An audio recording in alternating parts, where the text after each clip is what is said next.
আজ থেকে ঠিক 3 বছর আগের কথা বলছি। কোনো এক সন্ধ্যায় এই 18ই ডিসেম্বর 2022-এ ফ্রান্সের মুখোমুখি হয় আর্জেন্টিনা।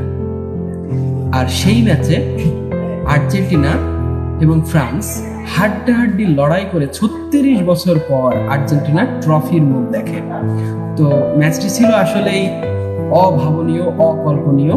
তো খুবই সুন্দর, এবং সব থেকে বড় বিষয় হচ্ছে ওবিসি স্পোর্টস অ্যানালাইসিসের সাথে এই ডেটটি স্মরণীয় হয়ে থাকবে, কারণ এই দিন প্রথম আমাদের ওবিসি স্পোর্টস অ্যানালাইসিস পেজটি খোলা হয়, পেজটি ওপেন করা হয়, পেজটি ক্রিয়েট করা হয়, এবং প্রথম পাওয়ার অফ প্রেডিকশন আমরা দিয়েছিলাম এই দিনেই। তো এই সেই 18ই ডিসেম্বর আমাদের তৃতীয় অ্যানিভার্সারি ডেট, আজকে আমাদের পেজের creation date, third creation date.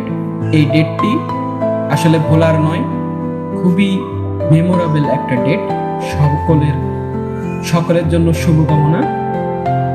সবাই আমাদেরকে সাপোর্ট করবেন যাতে আমাদের কন্টেন্ট আরও আপনাদের মাঝে খুবই ভালোভাবে পৌঁছাতে পারি, খুব বেটার কন্টেন্ট কোয়ালিটি আনতে পারি।